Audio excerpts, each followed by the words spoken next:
Hello, everyone. We're going to get started in just a few minutes. I want to let you know from the outset that we are going to be recording this session. So anyone that might not want to appear on video should make sure that their video's turned off. In the meantime, I want to welcome you to our session today, Sunday to Black Lives Matter. My name is Kate, and I'm the head of an organization called Éist, which uses creative arts interventions in peace-building efforts. Central to our work is the desire to engage with and provide a platform for the voices of those most affected by trauma and violence, to facilitate informed and action-oriented dialogue, and to connect experiences of struggle and survival within and between communities. One of Éist's first projects was to bring Autumn and Adrienne Marie Brown to the north of Ireland to do visionary fiction workshops in a post-conflict context. From there, Éist helped launch what we've been calling the Derry-Detroit Dialogue, which is a collaboration with Hush House, the Museum of Free Derry, and the Derry Model. Our project brings together activists and organizers in Detroit and Derry to focus on the legacies and significance of working class movements confronting years of state-sponsored oppression. Our project was designed to explore the impact of structural racism, discrimination, and state violence, as well as to share how we heal and build community in the aftermath of violence and unrest.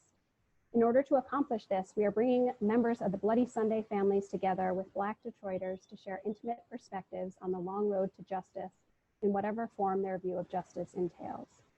Phase one of this project began last August as I traveled to Derry with Mama Sandra and Baba Charles. There we met with Derry activists and participated in events marking the 50th anniversary of Derry's Battle of the Bogside, one of the seminal events in the civil rights movement in Northern Ireland.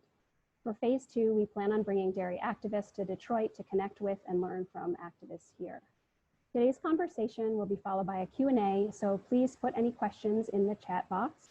We also will have someone coming in at the end to talk about our future plans, and we encourage people who want to learn more or to get involved to share your email addresses in the chat box so we can keep in touch.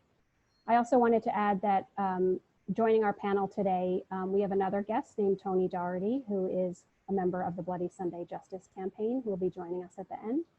And without further ado, I'd like to hand it over to our moderator, Brian Dooley.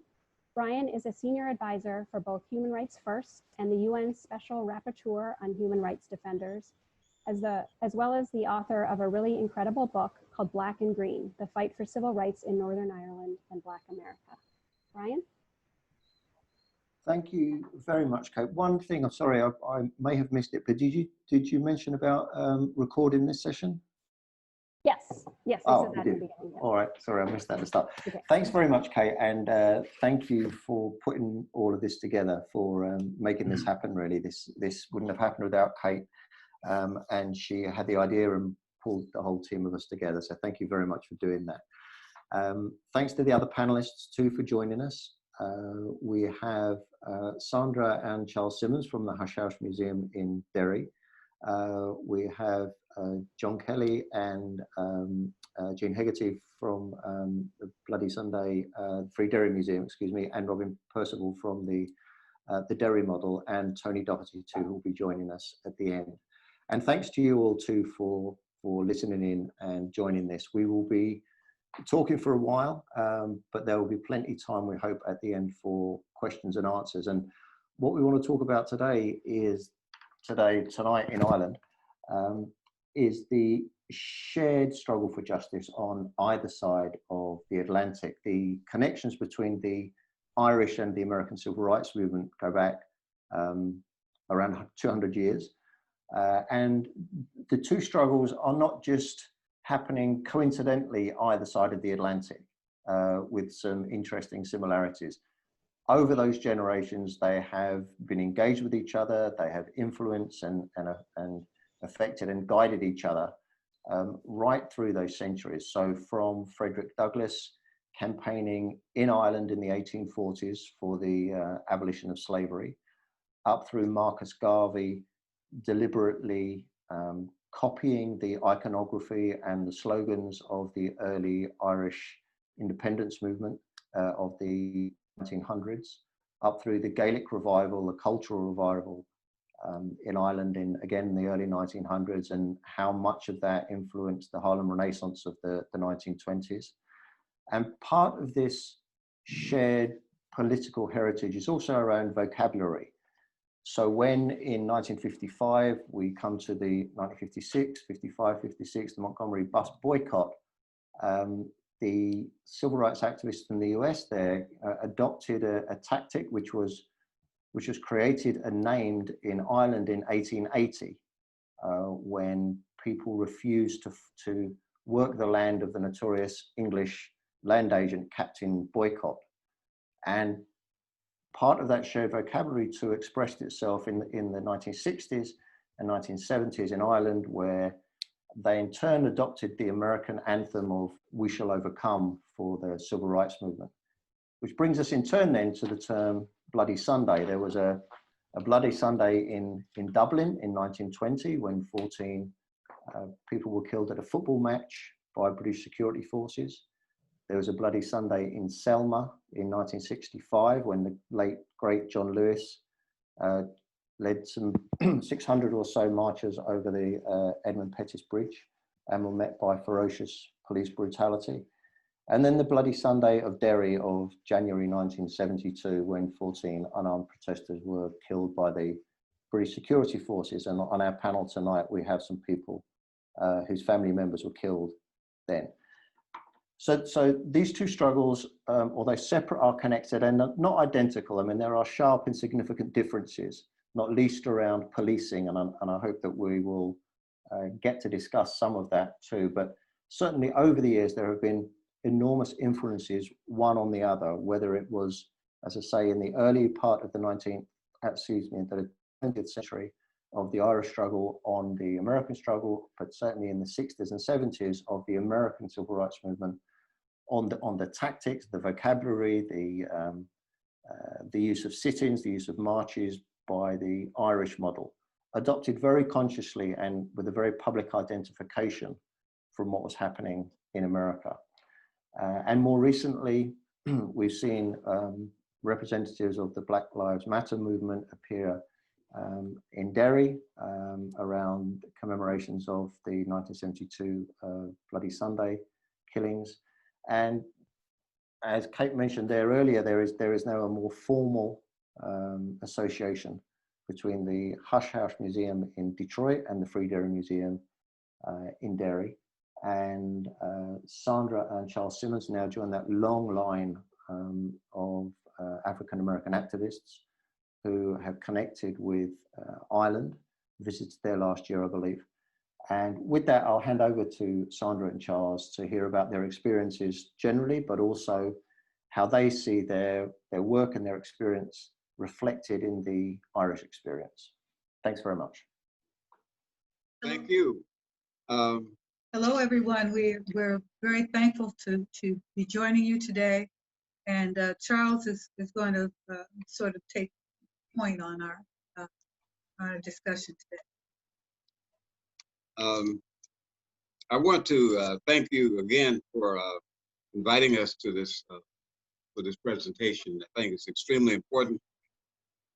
And one of the things that I do when I speak here in the U.S. is to recognize that wherever we're standing in the American hemisphere, North, Central, and South America, that we're standing on land that was stolen by from the native peoples, by the white settlers from Western Europe, and that they were massacred. And so all of this land is holy, no matter what part of North America or South America we're in. And second, I want to do a shout out to recognize this history of this is the 26th of July commemoration of the revolution in Cuba. And I'll want to comment on that a little more because I began with talking about Black abolitionist Frederick Douglass' visit to Ireland in 1845 when he was a young man. And he said, "I felt free for the first time. I felt equal and I felt safe."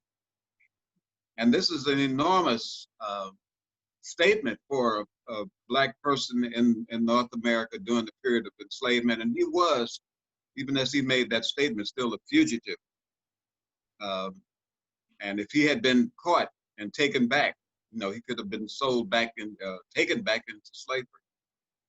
Now, I want to compare his visit in 1845, jumping way ahead, to my own visit to Cuba to see the Cuban Revolution in 1964. With a group of African Americans from Detroit, 4 of us, an organization called Uhuru. And we were sort of fugitives in our own way because we had to go clandestinely from the United States all the way around just to get 90 miles from North America into revolutionary Cuba. Because the U.S. government wanted to hide the truth about what was happening in Cuba and also in the rest of the world that was rising up against injustice caused by the colonial powers. So in Cuba, I, like Frederick Douglass, I felt safe, I felt free and equal. And that was the beginning of a guidance to move me to think about socialism and the problems that we were experiencing in capitalist North America. Jumping way ahead, at the Museum of Free Derry last year, I felt that we were witnesses to centuries of the Irish people's struggles and sacrifices for independence, justice, human rights, and peace. Through your multimedia collection that represents stories of resistance in spite of multiple colonizers, conquests, massacres, we learned that racism is not simply limited to skin color oppression. And from study and talking to numerous Irish leaders and activists and faith people, we felt the Irish appreciation for our own struggle for liberation and justice over the centuries. We felt your determination to build something new, something just and peaceful.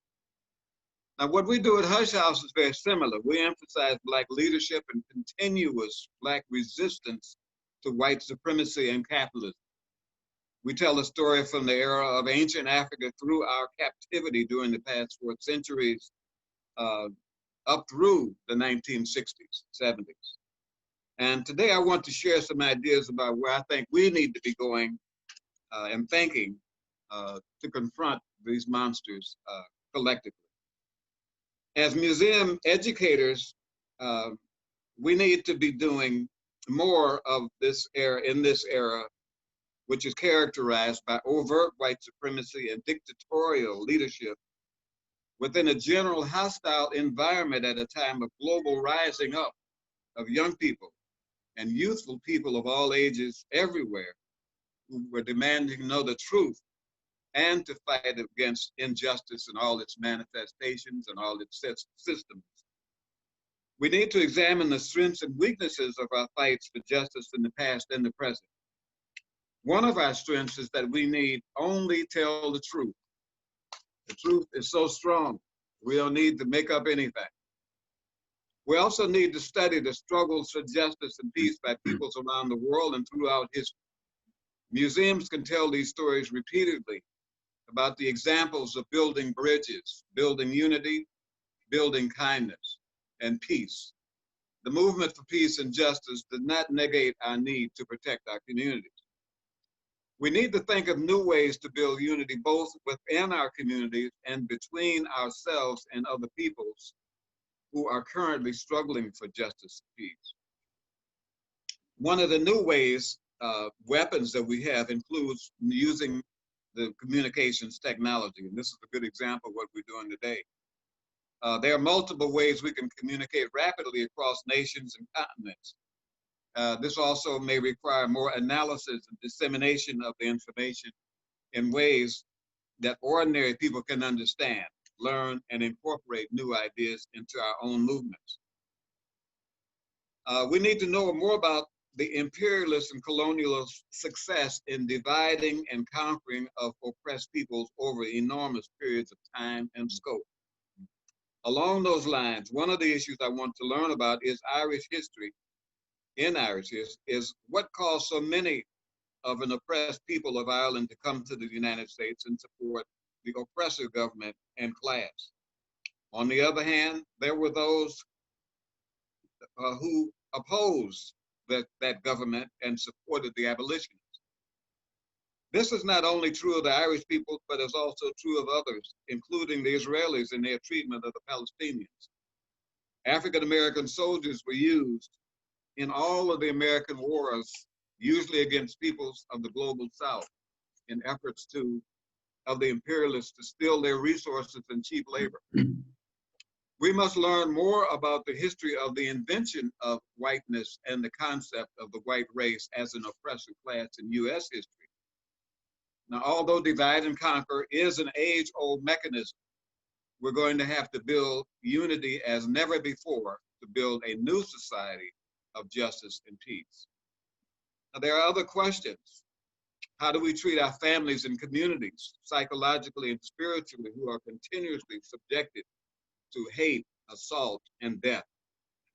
How do we create territories of peace within our societies, so filled with internal and external violence and mass incarceration and torture? How do we treat ourselves for internal violence?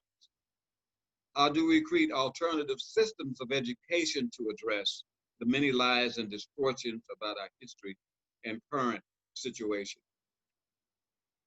One thought is that we can cooperate in matters of foreign policy and education of our peoples about the need to understand international affairs. And finally, what type of societies do we want to build?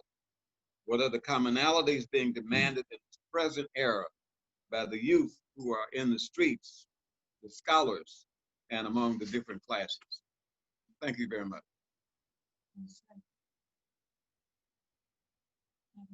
Thank you very much. Thank you very much, Charles. And I saw a lot of head nodding there when you mentioned the issue around why so many Irish people who went to America ended up supporting the oppressors. It looks like maybe we'll come back to that in the questions and answer session.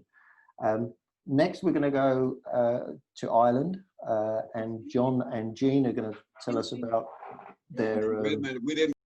Oh, I'm sorry, you didn't go. Thank you. Sorry. Thank you. I'm so sorry, Sandra. I thought think I only Charles did was 10 going to minutes. take this part. All right, fine. Go ahead. Thank Go you. ahead, Sandra. So today, I particularly wanted to talk about necessary trouble. And that's a word of wisdom that I got from John Lewis, who today we are putting to rest that great legendary civil rights hero. Our rebellions began in Africa. When we think about the legacy of rebellion in our community. For North American Blacks, the history of activism fighting greedy capitalistic monsters began on terrorist ships that kidnapped and brought us the first reported captives enslaved in 1619. So 401 years of bondage, torture, brutality, murder, selling our loved ones and transitioning our humanity into non-human products to private property, as we were and continue to be identified in the American Constitution, despite the 13th and 14th Amendments that supposedly gave us the right to be human, yet failed to turn the evil of men whose obsession with being supreme, a God, invented white identity as an ideology of the wealthy whose God is money, greed-fed supremacists, and imagined white skins. The same terrorist ideology that has infected the world, wherever this ideology has traveled, the men and women who have adopted this, they've left a trail of tears that has decimated communities, countries of Black and brown people. And then there's Ireland, where the same tactics of evil have been turned against the Irish people since the 12th century. And in modern times, the brutality heaped upon folks of Northern Ireland in particular, because they want freedom, autonomy of their own country with no borders, exclusions of education that is up to par of their brilliant children, housing, respect as human beings imposed by supremacists to purposely divide Ireland's people against each other, as in our own non-white communities in North America and around the world. John Lewis, who was buried today on July 26, 2020, was a great civil rights leader who started his work as a teenager, as many of the young people in Ireland. He was compelled to fight for justice because of the outright evil of white men's ideologies of supremacy that was and still is heaped upon poor Black, brown, and white working people. In 1965, at 21 years of age, we see John Lewis attacked on March to Selma at the Pettus Bridge, named for a KKK Grand Wizard terrorist. John's mission was, as all of those young brave folks who were to stand up for Black voting rights, a right that all Americans are provided by citizenship, and yet white men were determined that we Blacks should not have voting power, and to this day, we still fight disenfranchisement. The Irish people know something about the vote being disenfranchised. In my study, I came across one of your early monsters, Sir James Craig,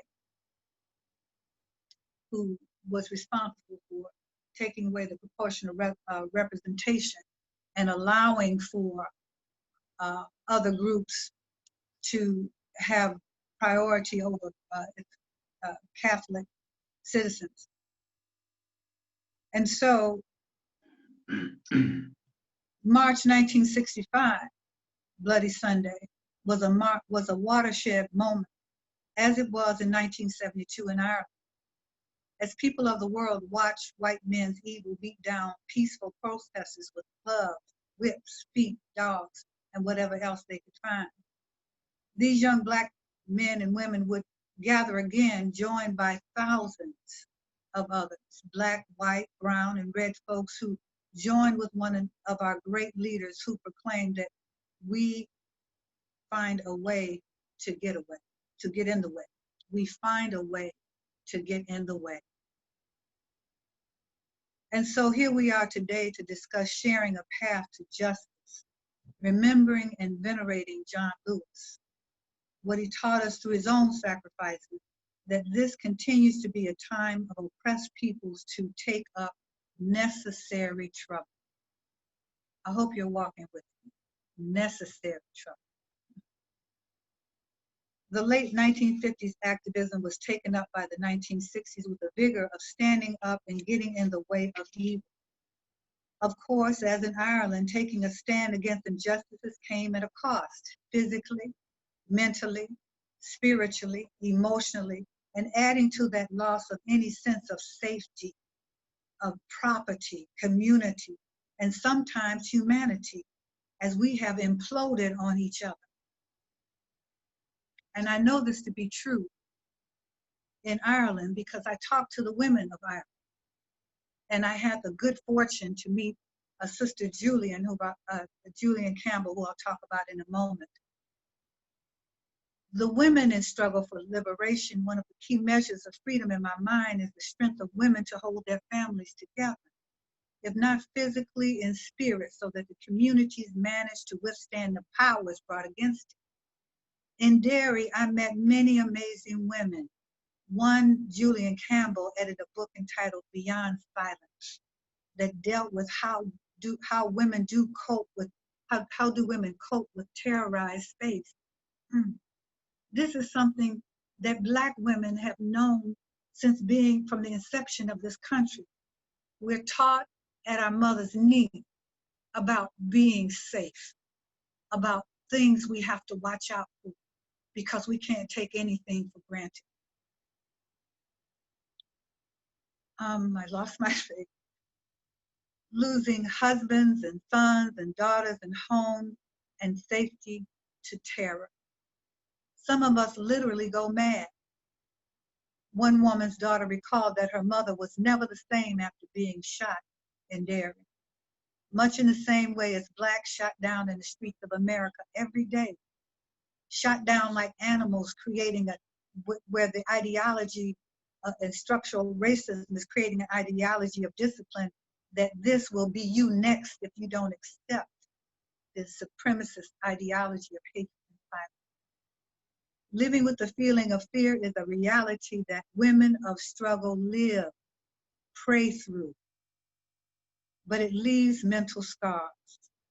These are the secrets of the terrorized that must be told, as these are the testimonies of soldiers that must be told.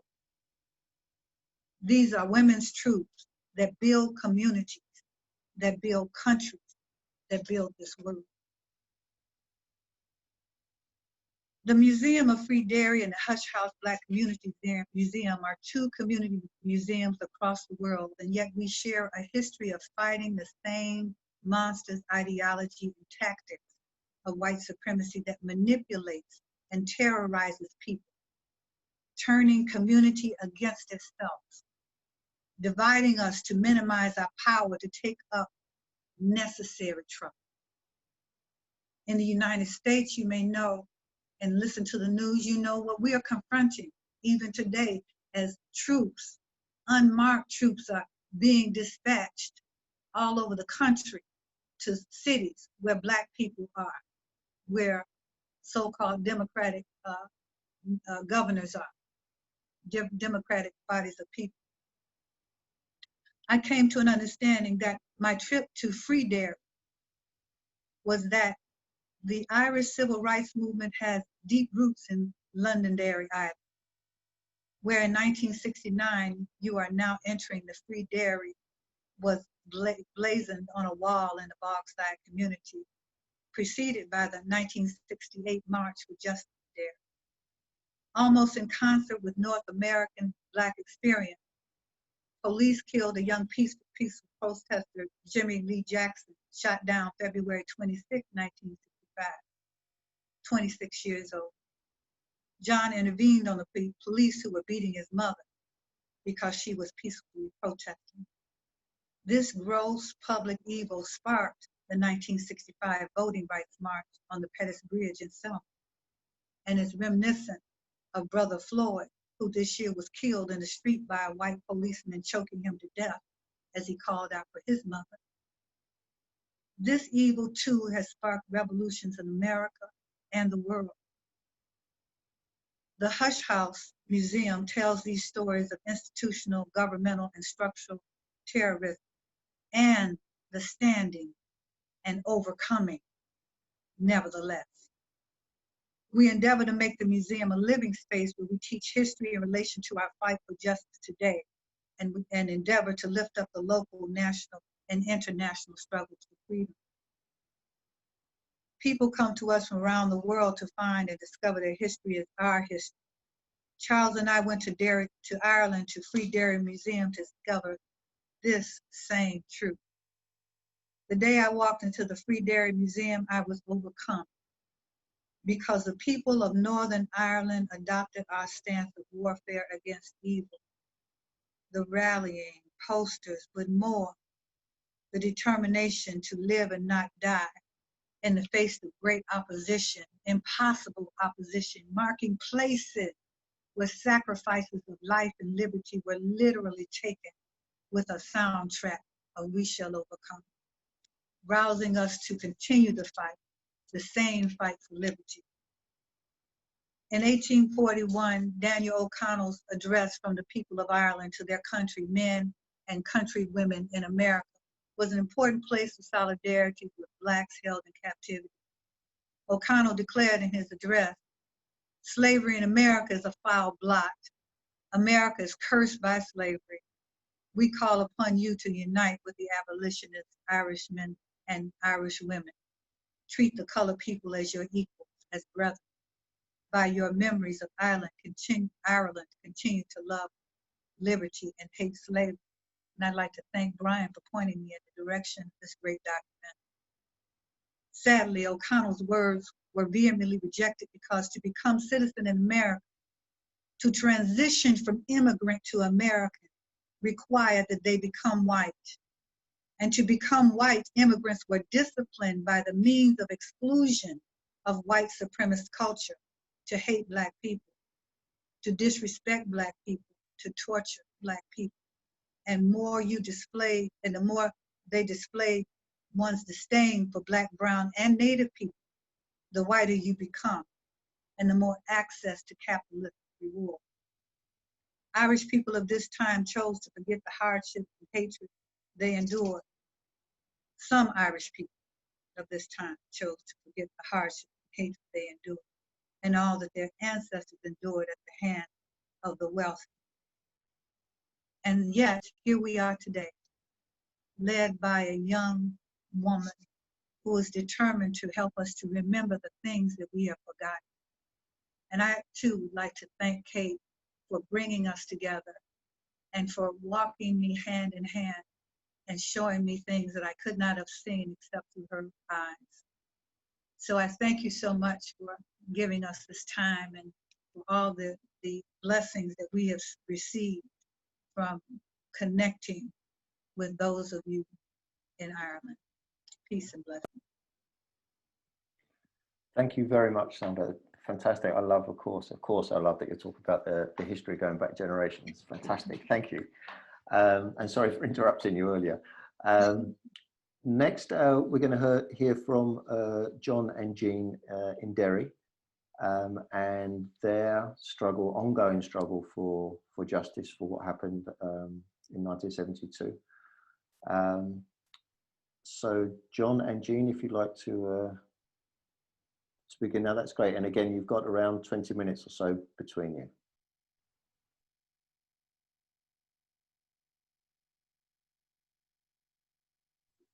Shall I go first, John?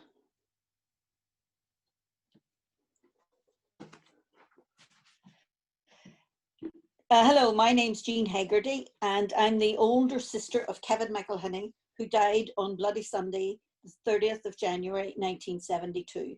He was aged 17 years. When I left Derry, this is a rather personal story of our family, and more particularly my understanding of the Troubles. When I left Derry in the spring of 1968 for a brand new life in Canada with my brand new husband, and he was a brand new husband, we had only married that morning and said goodbye to family and friends at the train station. I was unaware of the civil rights movement, which was already been growing in the north of Ireland. The movement was very much based on the American civil rights movement and used as a model by the Northern Ireland Civil Rights Association and their affiliate branches. The organisation came to prominence and the attention of the world when the Derry branch organised a march on the 5th of October 1968. And my personal story around that was also that I was in hospital in Toronto, having just delivered my first child. I watched television in a hospital bed, footage coming from Derry that was unbelievable, that I couldn't imagine was Derry. People were being attacked. Innocent marchers were being attacked by the RUC, and it was almost in disbelief. I really couldn't be happening. It was in Little Derry. That footage was seen worldwide thanks to television cameras. Difficult to believe that was Ireland. That kind of thing was happening in America, not in Ireland.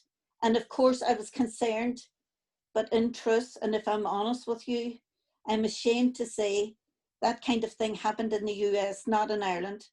And my life revolved around motherhood and saving for a deposit to buy a home. My complacency, however, ended in January 1972, just a few months after we were in our first home. I came home from ice skating. Well, in truth, in fact, I had a small child and I was pretending I was helping her when in fact I was trying to lay her. The news came and Derry was the first item on it. People were dead and injured at a civil rights march. The later news indicated the number of dead had grown and grown again by the later news that night. It was horrible, reminiscent of Kent State, watching television and troops and people dying. But again, that was something that happened in America and not in Derry. What had happened? What could have gone wrong? A few phone calls to Derry friends who lived in Toronto. No one knew anything. And there was again that complacency, I am ashamed to say. Well, I didn't know anybody who would be involved in that kind of thing. Only to be awakened the next morning with a phone call from my aunt to tell me that my 17-year-old brother was dead. That phone call came, and as soon as the phone rings that early in the morning, as an immigrant from a country that is ahead in the time scale, you immediately know something is wrong. But the disbelief that it was Kevin, a shy boy, a boy with a turn in his eye and a bit of a stutter. What could Kevin be doing? What could have happened? How could that happen? Kevin was dead. He was shot by the army. The day is pretty much of a blur for me. In fact, the weeks are pretty much of a blur or still are. But Kevin, a gunman or a bomber, how could that be? I did not doubt the reports. Newspapers didn't lie. We are talking about 1972. I had no concept that anything I would have read or heard on the news would be a lie. And it caused great confusion. I flew home in a blur, Prestwick in Scotland, only to be confronted by the newspapers on the stands, rows of newspapers on the stands, all of these pictures. And there in the midst of it all was a picture of Kevin. All of the front pages, all declaring gunmen and bombers. And there in the middle was my brother. I never really got any facts during the time that I was home for the wake or the funeral. When I asked the question about what happened, what had gone wrong, all I got was, well, you know what happened. Everybody knows what happened. Nobody was telling me for a week, but in truth, I can't answer that. I felt like screaming, no, I don't know what happened. But when I asked, everybody's answer was, well, sure, you know what happened. Everybody knows what happened. But I didn't know. This day, my anger over Kevin's death is that the British Army, and in particular, General Sir Michael Jackson, not only killed my brother, but they assassinated his character by declaring him a gun. He was shot in the backside. The bullet traveled up through his body, exited under his armpit. So there is no way he could have been attacking a soldier with a gunshot of that nature. The word press had it all over the place. 13 boys and men died that afternoon, with one dying a few months later, making the total 14. They were Jackie Duddy, a promising young boxer. Mike just turned 17. Michael McDade, who worked at the local grocery store.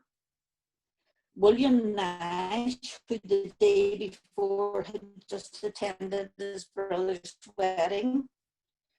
Hugh Gilmore, who died just as he reached the door of the block of flats that was his home.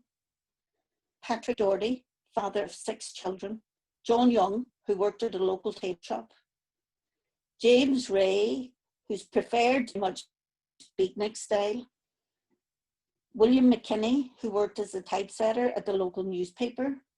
Gerard Donaghy, who was the only one who had any connection with paramilitary organizations, and he had served a jail sentence for rioting. He had been released just prior to Christmas and was wearing a denim jacket that his sister had purchased for him for Christmas. Barney McGuigan, father of 5, shot in the back of the head. Jerry McKinney, father of 6 children, and whose wife was to deliver a child the following week. Jerry had grown up and his parents still lived in the street next to my parents. And John Johnson, who died from his injuries a few months later. The story of our family's grief and how we dealt with it and didn't deal with it, and that is very common, and I'm sure it happens most. And I had returned to live in Derry, my husband and I became aware of the Bloody Sunday Justice campaign.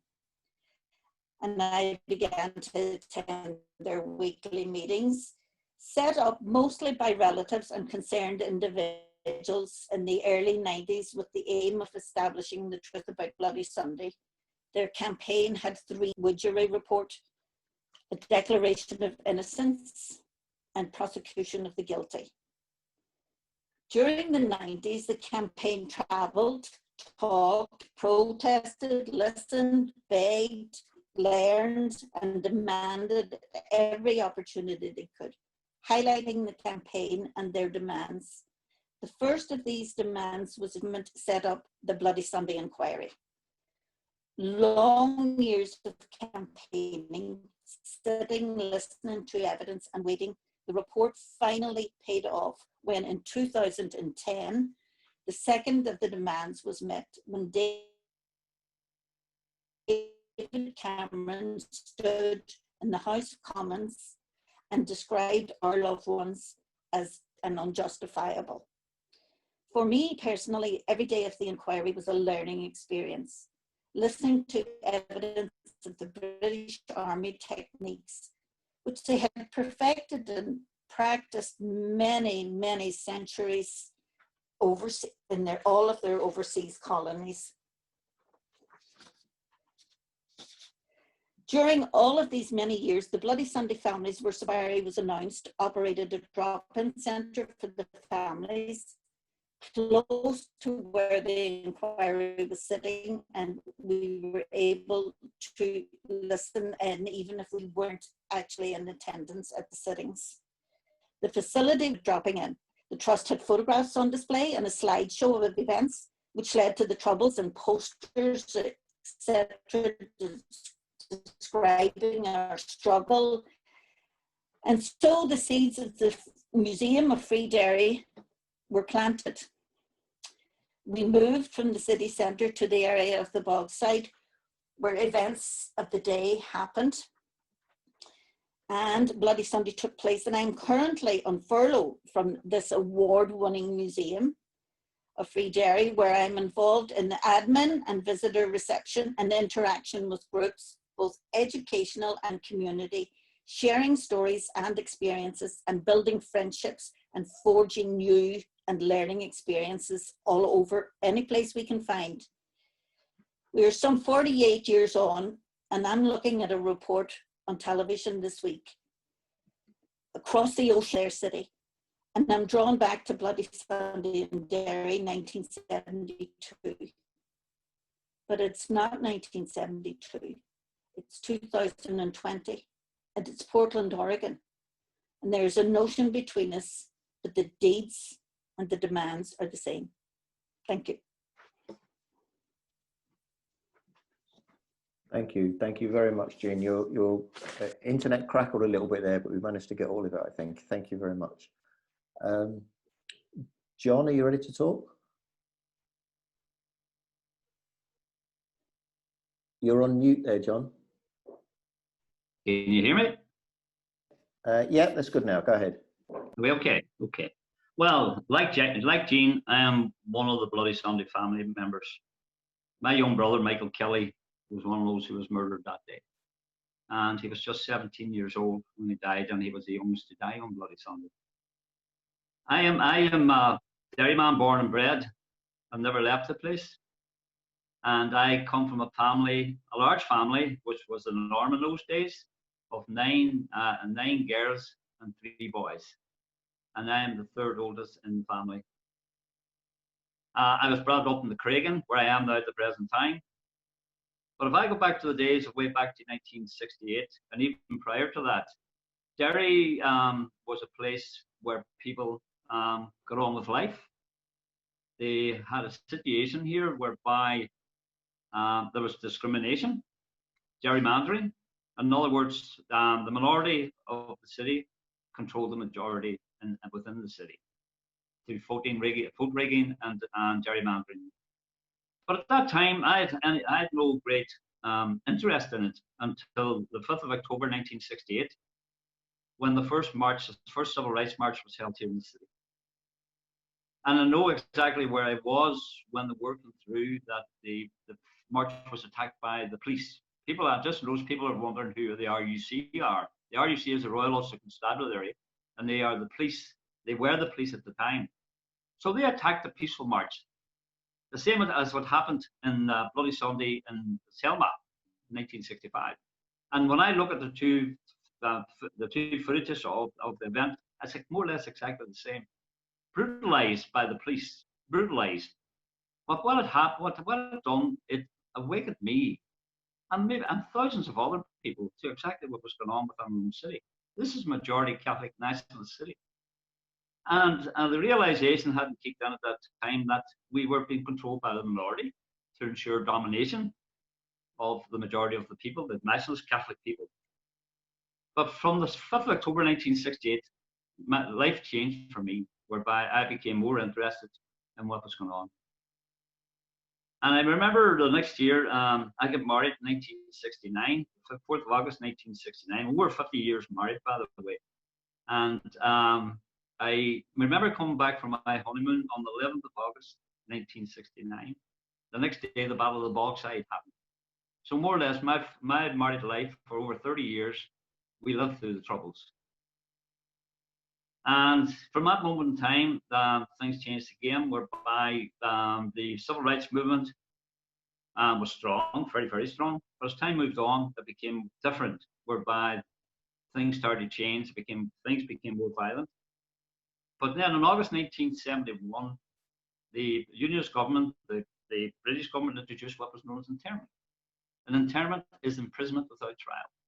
So on the 9th of August 1971, British soldiers and police entered all nationalist homes and arrested hundreds of people and put them in jail, innocent people. And this continued on for a long, long time. And up until then, we came to January of 1972. And on the 30th of January 1972, the Bloody Sunday March was held. It was organised by the Derry Civil Rights Association, led by a guy called Ivan Cooper, who sadly has now passed away, the likes of McCabe, Bernadette Devlin, and others. But that morning I remember it well because it was something like a normal civil rights march. People didn't expect anything to happen. You may have had a small riot at the end of it, but that was it. At the beginning of the march, I met my brother Michael. And it was his very first march. He never was in a march before. And I advised him to be careful, Michael. And the reason why he went is because, as they say in Derry or here in the north, they went for the crack. Because all the young boys and girls were going to the march as well, and they wanted to have a day out. So I advised him to be careful, and I left him. And away he went. He went with his friends, and I went with mine. The next time I seen Michael, he was being carried from a house after being shot. Michael was standing at the barricade in Roswell Street when a soldier called Soldier F, and that's his name, by the way. He was a member of the Parachute Regiment, and it was the Parachute Regiment, 1st Battalion of the Parachute Regiment, who carried out the killings that day.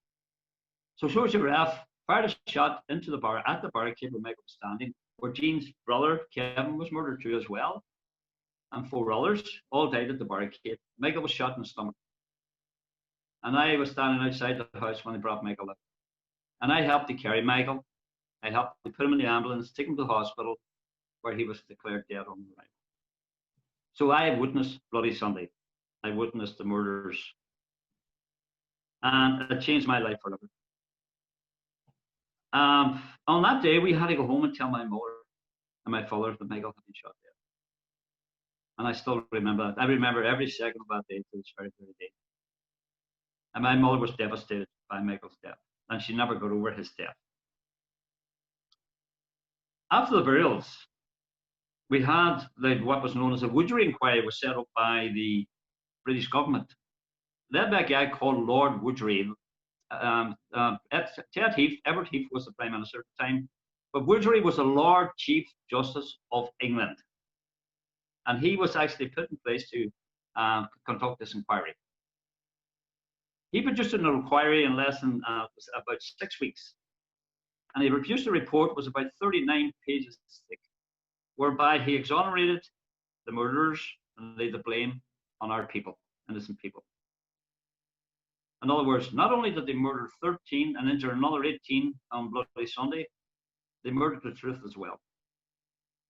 And we, from that moment in time, the families have been trying to get the world to know the truth.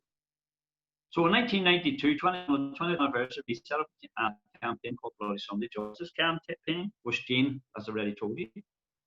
I was the chair of the campaign, a reluctant chair, but we set out in the campaign and we went everywhere, as Jean said. And it involved the families, some great friends of ours like Robin and others, Paul Connor, you name it, they were all there. They supported us right through the whole process. Eventually, we forced the Brits to reopen the case in 1998 when Tony Blair came into power. And he set up the Savile inquiry. And from that Savile inquiry, it lasted 12 and a half years. One inquiry, the longest running inquiry in British history. And it actually cost £195 million. And that's what it costs to get to the truth. On the 15th of June 2010, David Cameron, he was in power and he apologized for what happened. So there is an apology. The first time ever the British have ever apologized for their actions in Ireland over all the centuries. And from that moment in time, we've had a partial truth from that report, the Savile report, but now we're seeking justice. After all these years, and we're talking about over 10 years later, we're still waiting for justice. Because what has happened since, it has been decided by the public prosecution services to prosecute one soldier out of all the killers on that day. And that soldier happens to be the soldier who murdered my brother and Tony's father and 2 others. But he's only been prosecuted for 2 people. One being William McKinney and one being Jim Bray. He's not been prosecuted for my brother's death, he's not been prosecuted for Tony Doherty's father's death, or Barney McWigan's death, simply because they say they haven't got the evidence to prosecute him. But he did admit to killing, murdering my brother. But the PPS have decided not to prosecute him because they said the evidence isn't strong enough. So what we are waiting now, and I'm just bringing you up to date where we are with Bloody Sunday. What we're waiting now is a review that has been carried out by the PPS to have a look at the decision of the PPS whether to change their mind and prosecute more of these soldiers. But what I'm trying to say to you is we've been at this for many years. If you look at the length of time we've been at it, 48 years, we're nearly coming up to 50 years. And the pain in Derry still remains. It still remains here. And what we're trying to seek is truth and justice for the people. But I must point out to you also, there are many other families, and not only in Derry, but all over the north and further afield, are in exactly the same position as ourselves, crying out for truth and justice. And if you look at the overall figures in relation to the actions of the British Army and by the police over the years, they were responsible for the killing over 350 people. And only 4 British soldiers have ever been prosecuted for those killings, 4 soldiers. And believe it or not, these soldiers were released early from jail. Some were allowed back into the regiment, and some were actually promoted when they were put back to the regiment. So it shows you what they think about Irish lives here. So it's just important that as people are made aware, it's not just about Bloody Sunday. And we support, and we try to support all those who are out there crying for truth and justice, and we will always stand by their side. And this is what we're all about. So I work now in the Museum of Free Derry, along with team. I am the so-called education and outreach officer, and I deal with people on a daily basis. I talk to groups, I talk to strangers, we talk to anyone. But what we are about is education. So we are here to educate. That's what we are about. And that's what I do now at the present time. Thank you very much.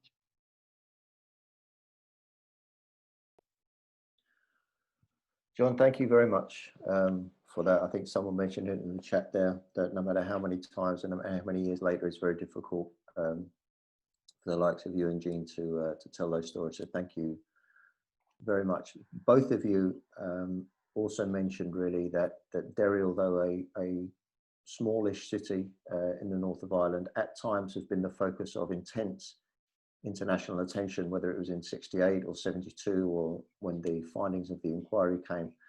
And I think many other places in the world look to Derry because it's learned through dreadful, painful experience, and then the long experience of struggling for justice afterwards, for things that they can learn from the Derry experience. And it'd be good now to turn to Robin Percival, who works with the Derry model, to explain a little bit more about that and what perhaps has been learned from Derry that might be of benefit to the US and other places in the world. Go ahead, Robin. Yeah, hello, everybody. I'm speaking to you from Derry, as no doubt you've guessed. And I want to start by saying something about the city itself. I mean, Brian mentioned the fact that Derry has been critical to the conflict in the north of Ireland over the last 50 years, but the city itself is a very small city, at least by American standards. It's actually the fourth largest city in Ireland, but there's only 100,000 people living in and around Derry, which by American standards would be minute. And yet this city, which is in the northwest of Ireland, which is known as Derry by most people, but is also known as Londonderry. And you need to know that, because the first time I ever came to Ireland, somebody said to me, oh, you must go to Derry. And I actually didn't go. But when I got back home to England and I looked up on the map, I couldn't find Derry anywhere, because the map I had it down as Londonderry. And it is an important city in terms of the history. Some of it's been mentioned, and I just want to underline a couple of the things that Jean and John and Brian have mentioned. The first is a civil rights march in October 1968. This was a peaceful march that was modeled very much on the American civil rights movement, which was attacked by members of the police force, the RUC. And the reason it was attacked was because a few days before the march was to take place, it had been banned by the Minister of Home Affairs in Northern Ireland at that time. He had the power to ban marches, and he used that power particularly against marches or parades that were organized by people from the nationalist community. So that's the first key event, October 1968. Then August 1969, again, I think John mentioned this specifically, the parade of the Apprentice Boys. Now this is where, I have to go slightly off on a tangent. The Apprentice Boys are a loyalist organization. They're one of the various three loyal orders, the Orange Order being the other. And it's basically, you have to be a Protestant and a unionist to belong to it. And the Apprentice Boys of Derry are based in Derry, and every year in August, they have a huge parade, which in fact is the largest parade in Ireland of the loyal orders. And in 1969, this sparked off trouble in the centre of Derry, which led to what is now termed the Battle of the Bogside. And the importance of the Battle of the Bogside was that led to the introduction of the British Army onto the streets. And then the third key parade march was the one that John specifically and Jean talked about, which is the Bloody Sunday march in January 1972, in which 14 people were shot dead. In fact, 28 people altogether were shot, 14 of whom were killed by members of the British Parachute Regiment. And in the words of Lord Savile, who gave the latest report on it, this event was what really gave strength and vigor to the IRA. And in fact, from 1972 to about 1990, really what happened in Northern Ireland was predominantly a conflict between the IRA and the British Army and the security forces that supported the British state namely the police. But towards the end of the 1980s, beginning of the 1990s, as people within the nationalist community began to sense that the armed struggle wasn't going to achieve its ultimate goal of uniting Ireland, more and more people became interested in developing politics. And one of the strands of that political struggle were justice campaigns. And as John Kelly said, in 1992, the Bloody Sunday Justice Campaign was set up. Around that time, the Pat Finucane Centre also came into existence, and I'm happy to say that we have the director of the Pat Finucane Centre here with us, masquerading under my name, by the way.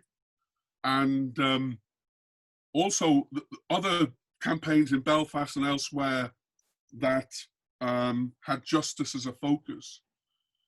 And why this was important was because by the end of the decade, those campaigns had been in existence. The Bloody Sunday campaign, though it didn't know it at the time, was on the verge of success. And this was what led to the creation of the Bloody Sunday Trust. Now, it's a bit confusing, all of this. There's so many organisations with the name Bloody Sunday in it. The key one now is the Bloody Sunday Trust. And the trust was made up of some of the relatives from families, John, Jean, Tony.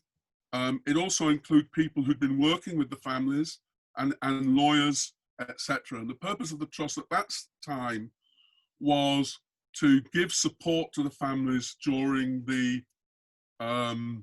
inquiry, the Savile inquiry, which Tony Blair had set up. But also the trust wanted to do something more permanent, and that was what led to the creation of the Museum of Free Derry. Now, I'm not going to talk about the Museum of Free Derry. Jean and John work there, and they can tell you a lot more about it than I can.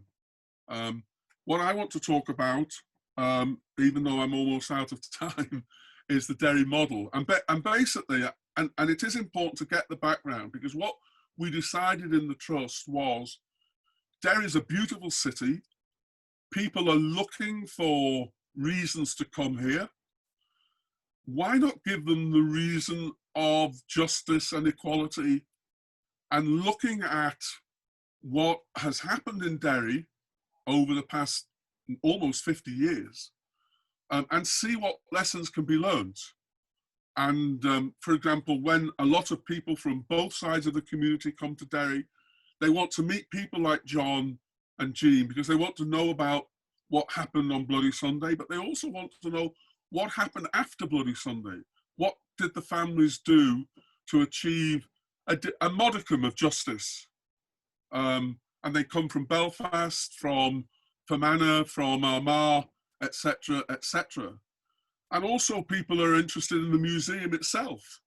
They're interested in how the museum tells the story of Free Derry, tells the story of the civil rights struggle, tells the story of Bloody Sunday, and tells the story of the Bloody Sunday Justice Campaign. And so again, they come and they look and they ask themselves, I hope they ask themselves, does this have relevance to us in terms of the story that we have to tell? Can we think of a kind of museum type project that might tell the story that we want to tell? And the answer in some cases is no, in others is yes. There is one thing I have missed out, which I'm going to touch on very, very briefly, because I'm aware that I've literally got 1.5 minutes left. See, I'm very good. I keep track on the time. And that is parading. Now, this is an issue that doesn't exist as far as I know in America. As far as I'm aware, and I'm open to correction, in America, if you want to parade, march, you can do so pretty well anywhere. So you're a Nazi and you want to parade through a Jewish area, you can. If you're a Ku Klux Klan and you want to parade through an African-American community, you can. Now, if I'm wrong on that, please tell me. But in the north of Ireland, we had something very similar to that, in which people in the Orange Order particularly would parade in areas that were predominantly Catholic and nationalist. And this built up over the years a whole lot of resentments, which culminated, I suppose, in the mid-1990s in the Gavahi Road in Portadown. And those of you who follow the struggle in Ireland will be familiar with that. There was huge, big standoffs. It went on for about 3 or 4 years, and eventually the parade was banned. In Derry, we had this Apprentice Boys Parade, which was the largest loyalist parade in Northern Ireland, and it passed through the centre of Derry. But it was associated with a lot of things to do with drunkenness, with the kind of banners people carried, with the way it was policed. And consequently, that created a lot of bad feeling. I won't go into all the details, otherwise we'll be here all night. But what I will say is that as a result of the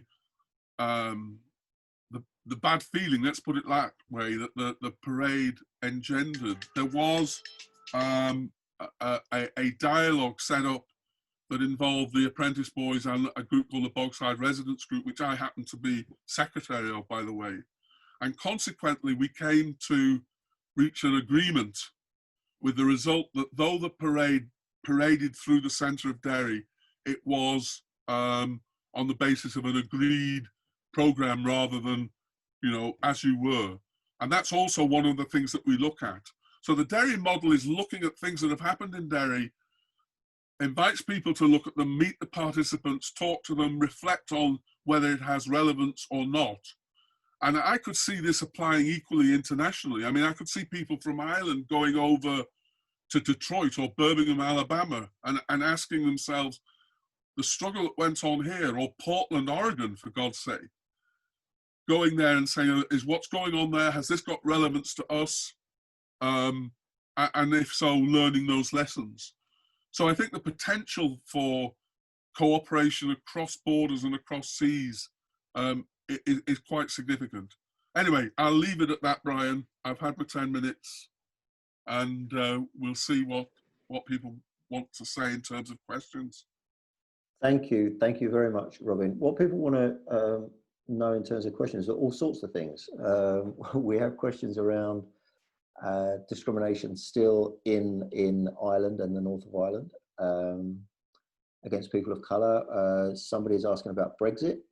But the question I'm going to pick up first, because I think it's relevant to both experiences, both the Free Derry Museum and the Hush House, is that Billy asks, how can we protect, when we talk about social justice as tourism, and the description there that you gave of how the Free Derry Museum came around. And Billy asks, social justice as tourism, how can we protect intention so the impact of that tourism is about forwarding equality and not just a feel-good observation, but real participation? And I think perhaps if we could go back to Sandra and Charles around that and their experience of a museum, is how do you make your museum a not necessarily a centre of advocacy, but something which is more than just a place where people come and look and say hi and goodbye? Absolutely, we deal with what our people in our community are dealing with, and in fact we show them how we can employ and deploy strategies from our elders. So, for instance, when we've taught people about cooking without heat, without fire, by making fires in the ground if necessary. We've taught people about how to create a community by teaching them methods of organization and how to navigate the system. How do we navigate the system? We talk to them. We have conversations with lots of leaders, because that's really one of the main groups that we deal with. We deal with people who are already in leadership and folks who want to get in leadership, and we give them the necessary skills to be able to take out into the world and to make their world a better place. And we have active strategies that we employ and deploy and teach people. So we literally have people come to us from every continent, right? Yes, we have. Yeah. And before it was a museum, we were a traveling exhibit. Right. and we went to about 70 cities in the U.S. and in Canada, from around 1987 up to the 1990s. mid-90s, the mid-90s. And brought it to the community so that we would be able to do things like we had children come in and they did a workshop, and these were young people from 7 to 15. And we had a black torso, and we taught them, after touring the museum, we sat down and had a talk about the black body and how the body feels. And these children learned words to describe their feelings, what they were feeling in school, what they feel like in their community. We've given children cameras, for instance, to be able to document what they see. And in this way, we're teaching to empower them, to let them know that their voice is critical to how we move forward. We even had a young black architect who came in and taught them about imagining a city. Imagine how you would like to see a city being built, your community being built. And sadly, I want to tell you something. Those children had one group of children had a prison as the largest building in this community, and then the other resources around it. So this is what we're dealing with. So we have to take our history and connect it with now, just as we're using that strategy in Derry. Fantastic, thank you. And Jean or John, do you want to say a quick word about that too? How the museum in Derry is educating or encouraging people to activism?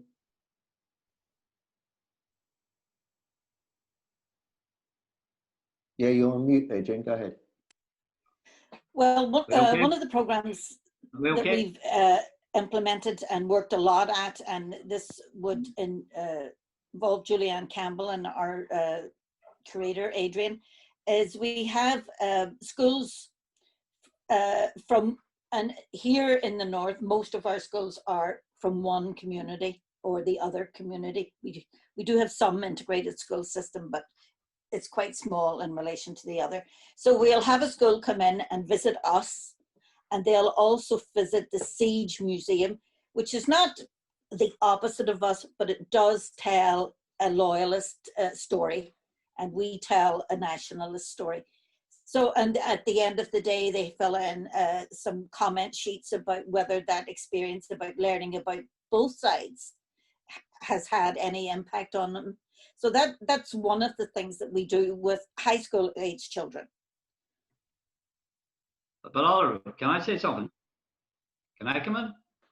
Yeah, go ahead, yeah, of course. Over the years, I worked with the reception area over the years, and the old place before the new museum, we had visitors from 126 countries all over the world. They came from all over the world to learn our story and to be educated exactly what happened. And hopefully from their experience, taking it back to where they came from, you wouldn't see a repetition of what happened. But also over the years, we have very many different types of visitors. For instance, we have had the likes of the Ulster Volunteer Force members who've actually visited us. Also Defence Association. They are loyalist paramilitary groups. They've actually come into the Bogside, which would say 15, 20 years ago, they would never ever thought of. But they are prepared to come into our city and into the Bogside and visit our museum and talk to us and learn from us, and take away the story of our story and pointing out to them like we're all the same. We're all the same. We all suffered. We're all suffering, and we've been doing this for years. And from not only are they getting something from it, we are getting something from it too as well, because we are learning from them as they are learning from us, and that's an important aspect of what we do. We are about education, education, education. But I must also point out to you, maybe some of you know, that the Reverend Jesse Jackson actually opened up the new museum, along with Martin McGuinness's son. But also, years past, we also had a visitor called John Lewis, who actually came into this one day. He was in Derry. So we met John Lewis. We've met the likes of Jesse Jackson, and we've met many, many, many types of people from all over the world, from all backgrounds, all countries. But we are there to educate and tell people what happened here, what happened in this city, and it's important people take that story away and know what happened. Thank you both. Look, the clock really is in charge here, and I think we're going to be cut off in around 10 minutes. There's been several questions that we're not going to get to. One I'd like to address to Tony Doherty, who has not spoken yet, but he's part of the Bloody Sunday Trust too. Somebody asks a pretty profound question, actually. I know you're not going to be able to answer it in a few minutes, but it's, what does justice look like? Is it confined to the prosecution of some individual soldiers? In the American context, there's more of a conversation about the dismantling of systems. And so from your experience, and perhaps from the experience of Derry, what would real justice look like, and how much of that do you think you've won? I would have preferred an easier question, Brian, but I'm happy enough to take that one. I mean, when we campaigned from the 1990s onwards, and bear in mind that in the decades prior to 1992, the full 20 years, we didn't really have a justice platform. The conflict was in full flight. There was no room really for justice, and that was one of the sort of added burdens, if you want, that people had to sort of support themselves throughout it. But when we did manage to get together, we used the words truth and justice almost interchangeably at times, because for many people felt that having access to the truth actually was justice. Although at the same time we were very, very clear that we wanted to put our stamp on history, to correct history, because the history that was told about the death of our loved ones was a completely manufactured history. It was fake news, at that time, although nobody used the phrase. So there was something about the need for us to establish our own narrative and to establish the truth, and we could do that in a community sense, but we wanted to shoot for the stars and go for the government and change what the government's view of what truth was in the context of Bloody Sunday. We were also very clear at the time that that those who were responsible for the murders and attempted murders of our loved ones should be prosecuted. And I think that it's fair to say there are different views and maybe a variation of views as to that particular point in this day and age. But I think everybody agrees at this moment in time that that there should be prosecutions of soldiers who committed crimes during the course of the conflict. Very few have been, actually, despite the fact that they are responsible for killing and maiming hundreds and hundreds of people. But there's also a social justice aspect to this as well. And for me, activism is a way of sort of self-determining your own sort of understanding about what justice is. It's about taking control. It's about establishing the museum. For me, that is an act of social justice. It's an act of communal justice, and it's fantastic to see people like Mama Sandra and Charles come into the museum and see our own politics and our own history reflected in much the same way as theirs have been. The wider sort of subject of justice here in the North is very, very complex. There are many people campaigning within the British government to have soldiers and policemen rendered unassailable in the eyes of the law, and that is actually gathering strength within the Conservative Party and the Unionist parties, while at the same time the police service are quite content to pluck people out according to their own, according to their own intelligence files. And I don't want to get into any sort of particulars around that, because it is quite complex. But from our point of view, we do equate truth with justice. We've also inspired many people to seek their own justice, north and south of the border, and in other countries. And sometimes when you look at the state, as in the government, it appears to be a very, very strong state. I mean, in the 1970s and 80s, people would have looked at the apartheid state and would have said it will be impossible to dismantle this because it's just too strong. And you would sometimes think that about the Israeli state in terms of its relationship with the apartheid against the Palestinian people. But states come and go. And Israel, I think, in terms of its relationship with the Palestinian people, will come and go. And the American state is the strongest state in the world. But as I said, states come and go.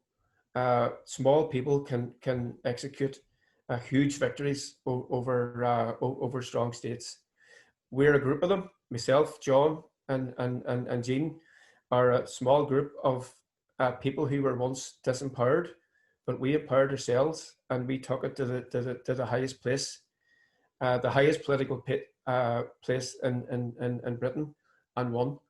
So for me, that's a measure of what ordinary people can do.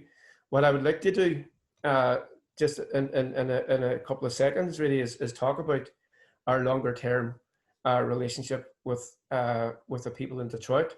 We were hugely inspired by their visit here last year, and we would like to talk Turkey with them in relation to social justice, criminal justice. I mean, the Black Lives Matter issue was huge in America before the last number of months. It's absolutely worldwide now. I mean, it has reached a point where no one could imagine a number of months ago. I would like to talk youth, cultural and political exchanges with Detroit as well. We're a very solid organization. I think Mama Sandra used the word commonalities and solidarity, and that's what we bring to this discussion. Solidarity is almost a given at this stage, but I would like to talk about what are our real commonalities. How can we build a transatlantic bridge, if you want, between Detroit and Derry, which will benefit both of our cities, but particularly youth who are growing up in its midst at the moment. So that's all I have to say. I've really enjoyed this discussion. It's been absolutely wonderful. Thank you, Tony. And I'm pretty sure that isn't all you have to say. And I mean it in a good way. I'm pretty sure that many more people have plenty more to say, and many more of us would like to hear it. And the frustration is that we have to stop now, or at least we have to stop for now. I've seen in the chat box various people have put in email addresses and so on. When Kate first spoke to me about the idea of this discussion, we did, I think, maybe idealistically think it would be the first in a series, that it wouldn't necessarily happen through the AMC. There are big questions we didn't get to here, not least of which Irish America's role in all of this. Sorry? And the Confederacy, yeah. And the Confederacy, indeed. and Irish America's role in policing in the northern cities too. So look, there are plenty more conversations to have here, and I can't promise that we will arrange them, but certainly we're gonna see what we can do about that. Meanwhile, I would urge you all to find out more about Kate's organisation, Éist, about the Hush House Museum, if you don't know about that, and around the Free Derry Museum too, which I believe is open again now, right? As in really open for visitors. Great. Well, actually, I hope to visit myself in the coming weeks, but we'll see. Thank you very much, Mama Sandra and Charles and Jean and John and Robin and Tony, and really to Kate again for putting this all on, and for the dozens and dozens of you who have joined us tonight. Thank you. Thank you very so much. Many blessings, family. Thank you. Is there anything that we need to do formally, Kate, to say goodbye, or do we just do an awkward, embarrassing wave in and everyone saying goodbye together? I think everyone can say goodbye together. All right. Loud. Why don't we do that then on a count of three, right? Bye. We do a Haina Thank you all Doherty. for joining us. We Goodbye. appreciate you. Blessing. Sloan. Everyone.